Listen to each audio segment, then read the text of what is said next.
কি হলো? হ্যাঁ, প্রমোদ বাবু, শরীর টরীর খারাপ নাকি? এমন চুপ করে বসে রয়েছেন কেন? ভবতোষবাবুর প্রশ্নে মাথা তুলে তাকান প্রমোদ মাস্টার। তারপর একটা দীর্ঘ নিঃশ্বাস ফেলে জবাব দেন, না, বিশেষ কিছু নয়, ওই মাথাটা একটু ধরেছে আর কি। ভবতোষবাবু সামনের একটা চেয়ার দখল করে বসে আছেন। প্রমোদবাবুর উত্তর পেয়ে তিনি একটু হেসে নিয়ে বলতে শুরু করেন, হ্যাঁ, নতুন জায়গা, একটু আধটু ওরম হয়। তা নতুন খবরটা শুনেছেন কিছু? না তো, কি খবর? আরে, কাল থেকে আমাদের স্কুলের আরেকজন ছেলেকে খুঁজে পাওয়া যাচ্ছে না। গ্রামের মানুষ অনেক চেষ্টা করেছে, তবে সব চেষ্টাই বৃথা। তাই নাকি? না, এমন কিছু খবর তো আমি পাইনি। কি সব যে অনাসৃষ্টে কাণ্ড। আচ্ছা, পুলিশ কি ধরতে পারছে না আসামিকে? চেষ্টা করছে, তবে তাদেরও হাতে কিছুই পড়েনি। তবে এবার যে ছেলেটি নিখোঁজ হয়েছে তাকে আপনি চেনেন। আমি? কিভাবে? মানে কে বলুন তো? আরে ওই যে হারুন। কথাটা শোনা মাত্র বুকের ভিতরটা ধক করে ওঠে প্রমোদবাবুর। এ কি খবর শোনালেন ভবতোষবাবু ওনাকে? হারুন নিখোঁজ? এই তো গতকালই ছেলেটার সাথে দেখা হলো, আর আজই? খানিকটা অবাক হয়ে চমকে উঠলেন উনি। তারপর ভবতোষবাবুর দিকে প্রশ্ন ছুড়ে দেন, কি? কিন্তু কিভাবে? এই তো বাচ্চাটির সাথে কালকেই দেখা হলো। সেটা জানলে তো ল্যাটা চুকে যেত। কি যে শুরু হয়েছে এই গ্রামে, স্বয়ং ঈশ্বরই জানে। এরপর কথার প্রসঙ্গ ঘুরিয়ে স্বাভাবিক গলায় ভবতোষবাবু বলেন, আপনার কি গতকাল রাতে ঠিক মতন ঘুম হয়নি? না, মুখ চোখ একটু শুকনো শুকনো লাগছে আপনার। উম, উম, না, তেমন কিছু না। নতুন বাড়ি তো, তাই একটু। তা বটে। তা ভাড়া বাড়ি কেমন লাগলো? ভবতোষবাবুর কথা যেন প্রমোদবাবুর কানে পৌঁছলই না। তিনি চুপ করে হারুনকে নিয়ে ভেবেই চলেছেন। এবার ভবতোষবাবু ওনার কাঁধে হাত দিয়ে ওনাকে একবার ঝাঁকিয়ে দেয়। কি হলো হে? কি ভাবছেন প্রমোদ বাবু? ঠিক সঙ্গে সঙ্গে যেন হুঁশ ফিরে পান প্রমোদবাবু। তিনি একটু আচমকা ভরা কণ্ঠে বলে ওঠেন, হ্যাঁ, হ্যাঁ, হ্যাঁ, উম, ঘুম ঘুম হয়েছে। আর ভাড়া বাড়ি মন্দ নয়। বলছিলাম, ভবতোষবাবু, আমি একটু বাইরে যাচ্ছি, কিছু কাজ আছে। এই কথাটা বলেই উনি ঝড়ের গতিতে প্রিন্সিপাল রুম থেকে বেরিয়ে গেলেন। তারপর করিডোরে এসে দাঁড়িয়ে তিনি আকাশের দিকে একবার তাকালেন। বেশ কালো মেঘ জমেছে, হয়তো বৃষ্টিও নামতে পারে। তবে প্রমোদবাবুর মনে যেন নানান শঙ্কা এসে বাধা বেঁধেছে। এখন ওনার কিছুই তেমন ভালো লাগছে না। এমন সময় ওনার পিছন থেকে ছুটির ঘন্টা পড়ে। আর সঙ্গে সঙ্গে একরাশ বাচ্চার ভিড় ধীরে ধীরে নিজের ক্লাস থেকে বেরিয়ে আসে। হঠাৎ প্রমোদবাবুর নজর পড়ে হারুনের প্রিয় বন্ধু বাষ্পর ওপর, আর উনি তৎক্ষণাৎ তাকে হাঁক দিয়ে ডাকে, এ বাষ্প, শোন এদিকে। ভিড়ের মাঝে থেকে বাষ্প উঁকি দিয়ে দেখে মাস্টার মশাই তাকে ডাকছে। ভিড়ের ভিতর থেকে বেরিয়ে এসে বাষ্প এগিয়ে যায় প্রমোদবাবুর দিকে। তারপর লাজুক কণ্ঠে বাষ্প জিজ্ঞেস করে, স্যার, আমায় ডাকছিলেন? হ্যাঁ রে, ডাকছিলাম। তোর সাথে কটা কথা আছে। কি কথা স্যার? এখানে না, আমার সাথে একবার অফিস রুমে আয়। ওখানেই যা বলার বলবো। চিন্তা নেই, বেশিক্ষণ লাগবে না। বেশিক্ষণ লাগলে আমি তোকে বাড়ি দিয়ে আসবো। আমার কাছে ছাতা আছে। বাষ্প ঘাড় নাড়িয়ে ওনার পিছন পিছন অফিস রুমে গিয়ে পৌঁছ। প্রথম দিন থেকেই প্রমোদবাবুর মনে হয়েছিল এই বাষ্প বলে ছেলেটির ভীষণ বুদ্ধি আছে, তাই তাকে প্রশ্ন করলে ধোঁয়াশাটা কিছুটা সরতেও পারে।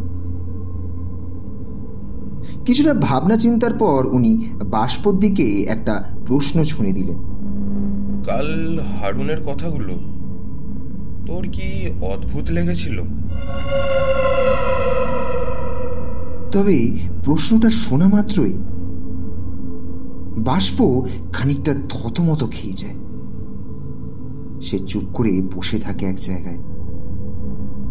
প্রমোদবাবু আবার বলে উঠলেন, কি হলো?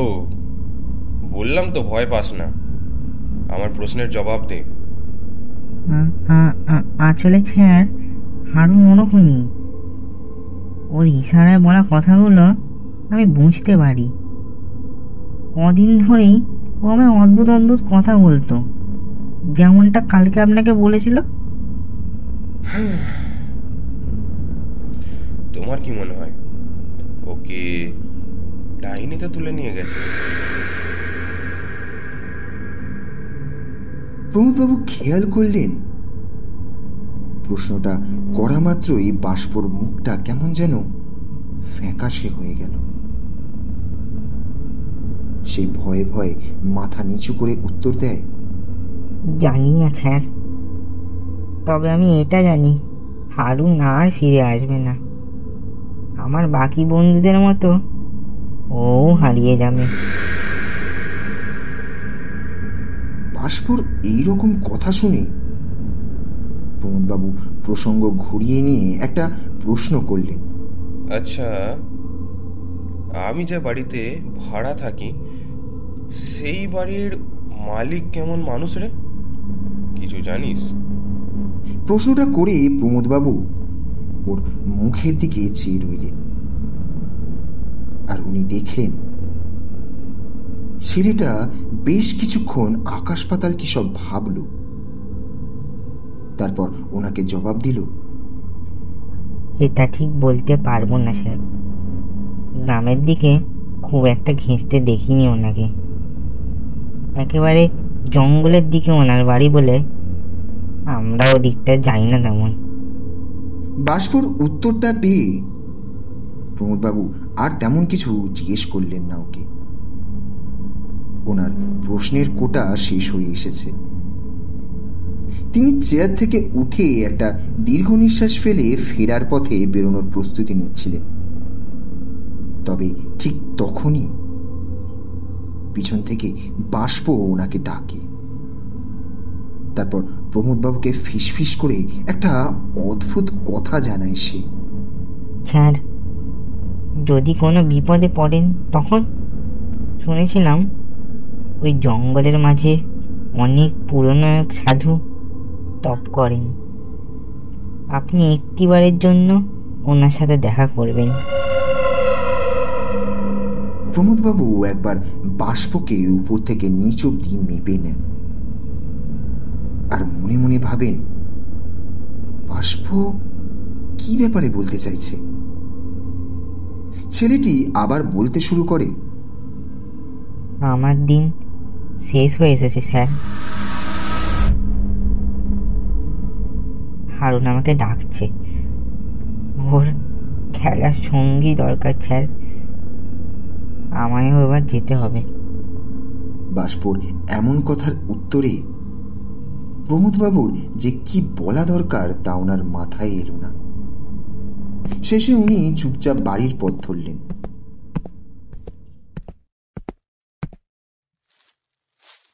দীর্ঘ সময় গ্রামে তথা স্কুলে চলতে থাকা নানান বিষয় নিয়ে চিন্তা করতে করতে তিনি বাড়ির কাছে পৌঁছলেন।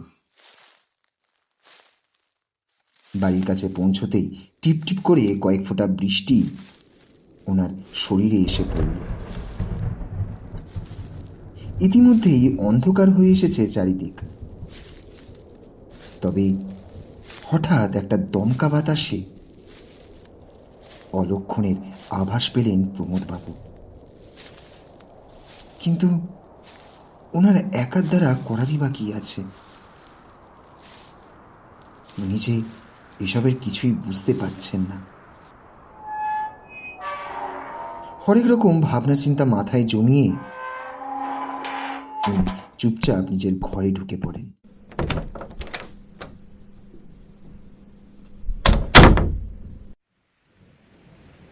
প্রমোদবাবু একা মানুষ, যথা ঘরের কাজবাজে তেমন মাথা ঘামান না। ঘরের যাবতীয় কাজবাজ, এই যেমন রান্না বান্না করা, ঘর পরিষ্কারের দায়িত্ব, সবটুকুই ভবতোষবাবুর দেখে দেওয়া মেয়ে শ্যামলীর উপর। শ্যামলী রঘুনাথপুরেরই বাসিন্দা। সে সকালে এসে ওনার জন্য দুবেলার রান্না করে দিয়ে যায়। বাড়ির টুকিটাকি কাজবাজগুলো সে নিজে হাতেই সবটুকু দেখে। তবে আজ সে সকালে আসতে পারেনি, তাই সকালে নিজেকেই রান্না করে স্কুল যেতে হয়েছিল ওনাকে। কিন্তু শ্যামলী ওনাকে জানিয়েছে বিকেলের দিকে একবার এসে রাতের রান্নাটা করে দিয়ে যাবে। যথা রাতের খাবার বিষয় নিয়ে তিনি কোনো চিন্তা মাথায় নিলেন না। স্কুল থেকে ফিরে বিছানায় বসে একটা গল্পের বই পড়ছিলেন তিনি। এতক্ষণে বাইরে ঝড় বৃষ্টি শুরু হয়েছে। এমন সময় একটু গল্প না হলে চলে?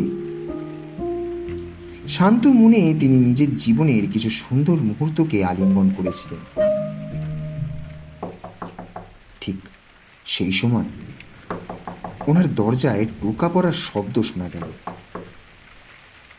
প্রমোদবাবু বিছানা থেকে উঠে দরজা খোলেন। তারপর দেখেন বৃষ্টিতে কাক ভেজা হয়ে শ্যামলী এসে উপস্থিত ওনার দরজায়। ওনাকে দেখে প্রমোদবাবু বলে উঠলেন, কি অবস্থা করেছো শ্যামলী? সাথে একটা ছাতা আনতে হয়, সেটা কি জানো না? প্রমোদবাবুর কথায় শ্যামলী কোনো ভ্রুক্ষেপ না দিয়ে ঘরে ঢুকে আসে। তারপর প্রমোদবাবু একটা গামছা হাতে নিয়ে তার দিকে বাড়িয়ে ধরতে তা নিয়ে ভালো করে গা হাত পা মুছে ফেলে সে। তবে গা হাত পা মুছে ফেলার পর সে হঠাৎ বলে ওঠে, আর বলবেন না দাদাবাবু, সকালে ছেলেটার শরীরটা খারাপ করলো, তাই তাকে নিয়ে সদরে গিয়েছিলাম।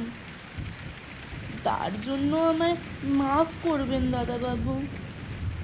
সেসব ঠিক আছে, ওসব ক্ষমা টমা চাওয়ার কিছু নেই এখানে।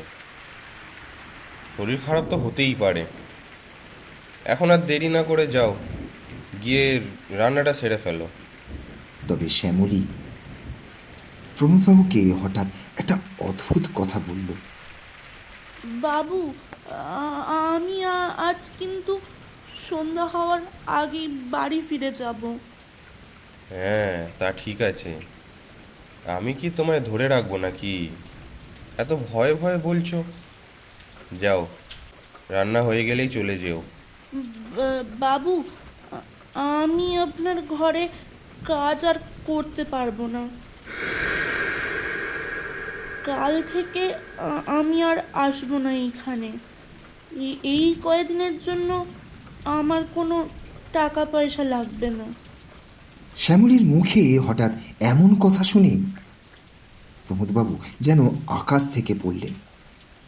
আর তাছাড়াও ওর কাজ ছাড়ার তো কোনো কারণ প্রমোদবাবু খুঁজে পাচ্ছেন না। তিনি হঠাৎ রেগে গিয়ে বললেন, কেন শুধু শুধু কাজ ছাড়বে কেন? তুমি যে মাইনে চেয়েছিলে তাতেই তো আমি রাজি হয়েছিলাম। প্রমোদবাবুর কথার প্রত্যুত্তরে শ্যামলী তেমন কিছুই বলতে পারে না। তবে উনি লক্ষ্য করলেন শ্যামলী কিছু একটা নিয়ে ভীষণ ভয় পেয়ে আছে। তার মুখে ভয়ের রেশ স্পষ্ট ফুটে আছে। হঠাৎ শ্যামলী গলা নিচু করে প্রমোদবাবুকে বলে ওঠে, না বাবু, বিশ্বাস করুন, টাকা পয়সার কোনো সমস্যা নেই। আরে তাহলে সমস্যাটা কোথায় তোমার? খুলে বলো। আসলে আমি এই বাড়িতে কাজে আসতে পারবো না।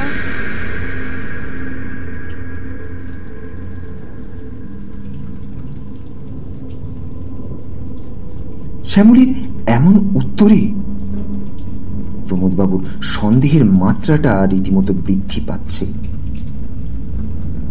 তিনি বুঝতে পারছেন কিছু একটা ব্যাপার হয়েছে।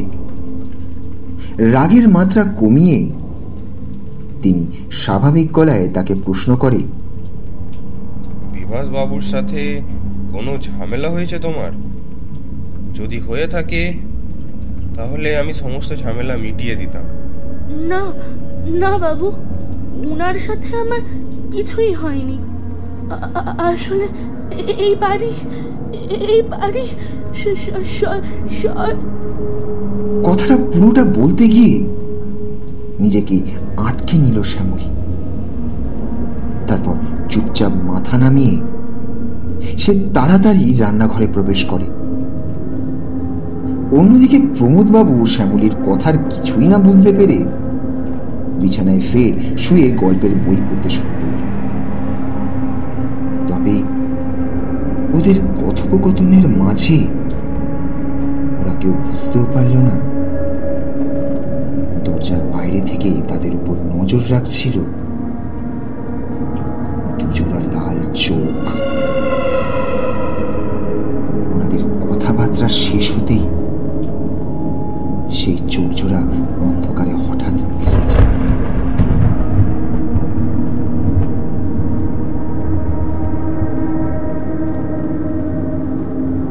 বেশ কিছুক্ষণ হলো শ্যামলী রান্না করে দিয়ে বাড়ি চলে গেছে।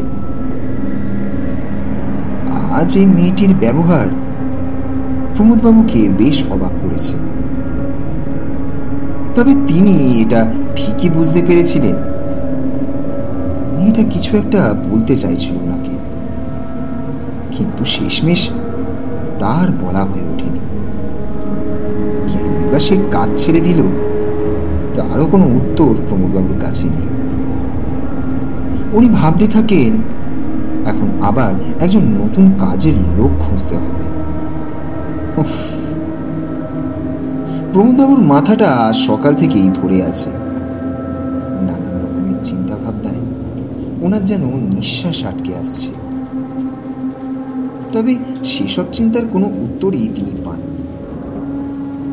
আরো একটা ভাবনার বিষয়, কাল রাতে ওনার সাথে যেটা হলো তারও কোনো ব্যাখ্যা ওনার কাছে নেই। কে ছিল ওই মহিলা? হারুনের মৃত্যুর কারণই বা কি? এমনকি অনেকের ব্যবহার ওনার কাছে বেশ সন্দেহজনক লেগেছে। হিসেবগুলো যেন মিলছেই না। ঠিক এমন সময় একটা বুদ্ধি প্রমোদবাবুর মাথায় হঠাৎই উদয় হয়। এখন ঘড়িতে সন্ধে 7টা। বিভাসবাবু বাড়ি নেই। কোনো একটা বেশ দরকারে সদরে গেছেন তিনি। প্রমোদবাবু বুঝলেন এটাই ওনার সুযোগ। এই সুযোগটাকে কাজে লাগাতে হবে। তিনি তাড়াহুড়ো করে বিছানা থেকে নেমে পড়লেন। তারপর ভীষণ ধীরে ধীরে সিঁড়ি ভেঙে নিচে এসে উপস্থিত হলেন। ওনার মনে অনেক প্রশ্ন আছে, কিন্তু সেসব প্রশ্নের কোনো উত্তর ওনার কাছে নেই। তবে একটা প্রশ্নের জবাব তিনি চাইলে এখনই বের করে নিতে পারেন। প্রমোদবাবু ভীষণ ধীরে ধীরে পূবের সেই ঘরের দরজার সামনে এসে উপস্থিত হন। তিনি মস্তিষ্কে ভাবতে থাকেন, এখনই জানা যাবে কাল রাতের ওই মহিলাটি আসলে কে ছিল। বিভাসবাবুর সাথে ওই মহিলার সম্পর্কটাই বাকি। এইসবের উত্তর খুব শীঘ্রই হয়তো ওনার কাছে পরিষ্কার হয়ে যাবে। এই বাড়ির নিচের তলায় দুটো ঘর আর একটা রান্নাঘর। দুটো ঘরের একটাতে প্রমোদবাবু বিভাসবাবুকে থাকতে দেখেছেন, কিন্তু পাশে যে আরেকটা ঘর রয়েছে সেই ঘরটাকে তিনি এখানে আসা থেকেই দেখেছেন। এই ঘর বন্ধ থাকে সবটা সময়, এমনকি এই ঘরের জানলাটুকু বিভাসবাবু খোলেন না। কি আছে এই ঘরে?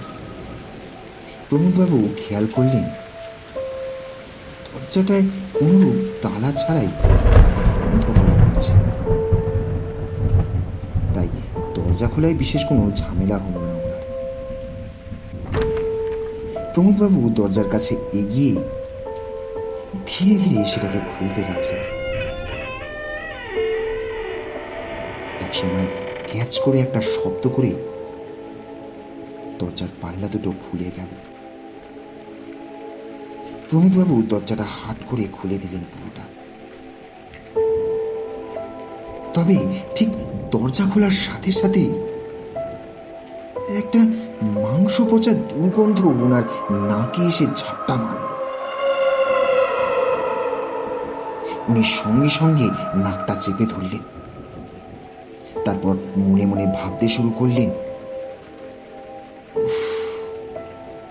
কি দুর্গন্ধ রে বাবা! পেটের নাড়ি ভুঁড়িগুলো যেন বেরিয়ে আসতে চাইছে প্রমোদবাবু। তাও যা হোক করে তিনি ঘরের ভিতরে ঢোকেন। ঘরটা সম্পূর্ণরূপে অন্ধকার, কিন্তু একটা বিষয়, এই ঘরের ভিতরে কেমন একটা আওয়াজ হচ্ছে, একটা অদ্ভুত ভয়ানক আওয়াজ।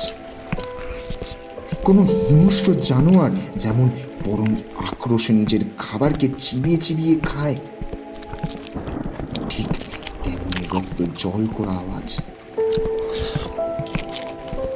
প্রমোদবাবুর ভেতরের উত্তেজনা ও কৌতূহল রীতিমতো বৃদ্ধি পাচ্ছে। নিজেকে যেন উনি কিছুতেই আটকাতে পারছেন না। এই ঘরে যে কে রয়েছে সেটা যা হোক করে উনি দেখতে চান। তবে এইবার উনি বুঝলেন এই ঘরের অনেক গভীরে ঢুকে পড়েছেন তিনি। যথা এইখানে অন্ধকারটা প্রবল। প্রমোদবাবু নিজের পকেট থেকে মোবাইল ফোনটা বের করলেন।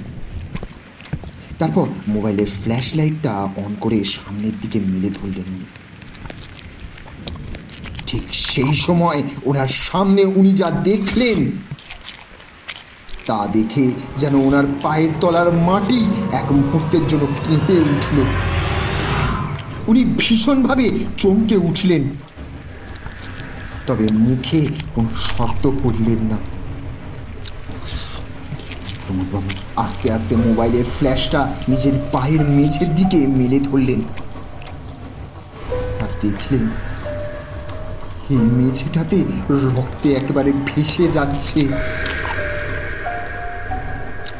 একজন বুড়ি ঘরের কোনায় মাটিতে ঝুঁকে পড়ে একটা মানুষের মরদেহ পরম তৃপ্তিতে চিবিয়ে খাচ্ছে।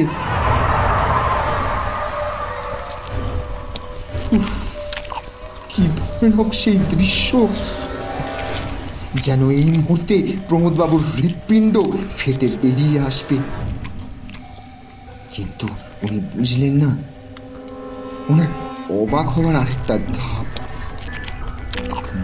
বাকি ছিল। প্রমোদবাবু ভালো করে দেখলেন যেই মানুষের মৃতদেহ ভক্ষণ করছে সে আর কেউ নয়, শ্যামলী। এটা দেখা মাত্রই ওনার গলা থেকে একটা আর্তনাদ বেরিয়ে আসে।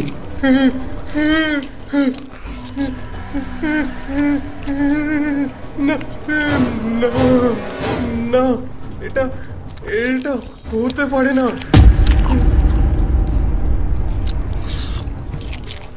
এবার প্রমোদ বাবুর গলার শব্দে সেই বুড়ির নজর ওনার উপর পড়ল।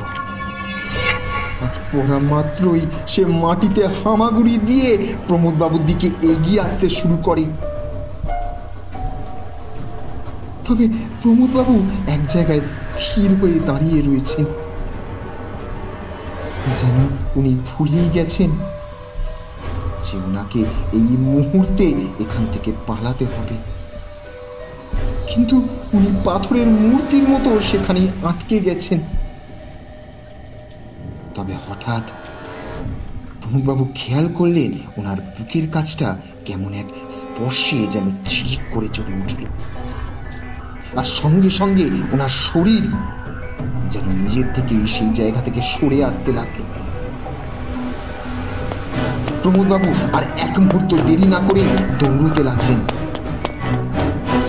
ঘর থেকে বেরিয়ে সিঁড়ির কাছে এসে পৌঁছলেন উনি।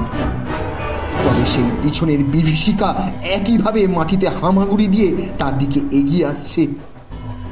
তবে তার গতি যেন আগের চেয়ে কয়েক গুণ বেড়ে গিয়েছে। উত্তেজনার বশে সিঁড়ির প্রথম ধাপে পা রাখতেই ভীষণ এক ধাক্কা খেয়ে আছড়ে মেঝেতে পড়ে গেলেন প্রমোদবাবু। তিনি দেখেন সেই বুড়ি তার বুকের উপর এবার উঠে বসেছে। সেই বুড়ির ধারালো নখ খুবলে নিতে আসছে ওনার দুজোড়া চোখ।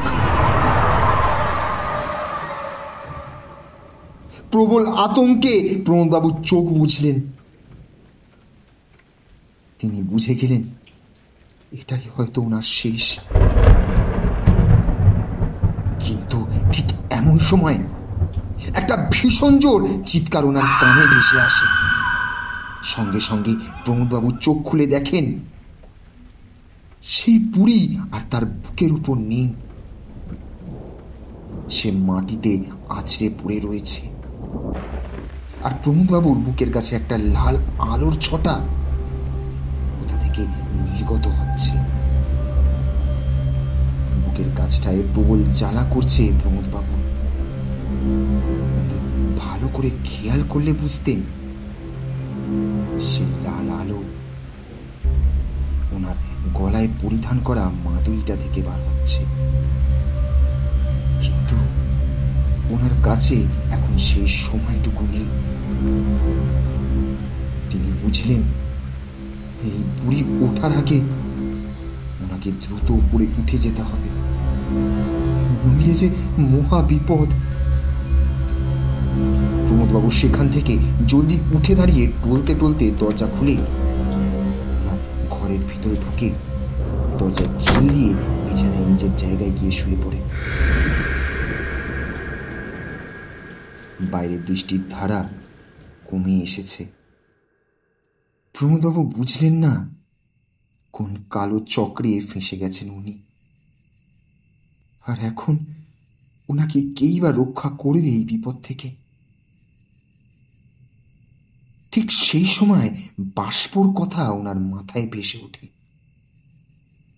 আর ওনার মনে পড়ে বাষ্প ওনাকে একজনের ঠিকানা দিয়েছিল। জঙ্গলের ভিতরে এক সাধু বাবা।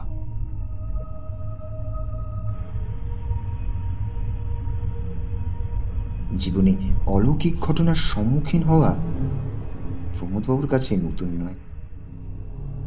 স্মৃতি খুললে যে ঘটনাটা সবচেয়ে আগে মনে পড়ে সেটা প্রমোদবাবুর জীবনের একটা কালো অধ্যায়। ওনার যখন 10 বছর বয়স, তখন ওনার দাদু মারা যান। প্রমোদবাবুর মায়ের পরিবারে কোনো ছেলে পিলে, এমনকি কোনো জ্ঞাতি গোষ্ঠীও ছিল না। অগত্যা দিদা এসে ওঠেন মেয়ে জামাইয়ের বাড়িতে। এর আগে প্রমোদবাবুর ওনার মামার বাড়িতে তেমন একটা যাওয়া আসা ছিল না। বছরে একবার কিংবা তাও নয়।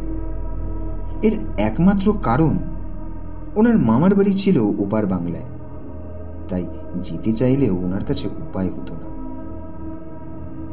ছোট থেকেই প্রমোদবাবু ওনার দিদার কাছে খুব আদরের ছিলেন। সর্বক্ষণ তাকে নিয়েই থাকতেন উনি। কিন্তু এক সময় দিদার প্রচন্ড অসুখ হলো। অনেক ডাক্তার বুদ্ধি করার পরেও সেই অসুখে দিদা মারা যান। প্রমোদবাবুর এখনো মনে আছে, দিদার মৃতদেহ সৎকারের জন্য সকলে তাকে কাঁধে নিয়ে চলেছে পাশের ঘাটের দিকে। প্রমোদবাবু ভীষণ দুঃখ পেয়েছিলেন। তবে হঠাৎ একদিন বৃষ্টির রাতে প্রমোদবাবু ওনার দিদাকে দেখতে পান। তিনি দেখেন দিদা তাদের দোতলার জানলা থেকে চুপিসারে তার দিকে তাকিয়ে রয়েছে। দিদার বিভৎস কালো মুখ আজ ওনার স্মৃতিতে রয়ে গেছে। এরপর আরো বেশ কয়েকবার উনি দিদাকে দেখেছিলেন। দিদা অর্থহীন চোখে এক দৃষ্টিতে তার দিকে চেয়ে রয়েছে।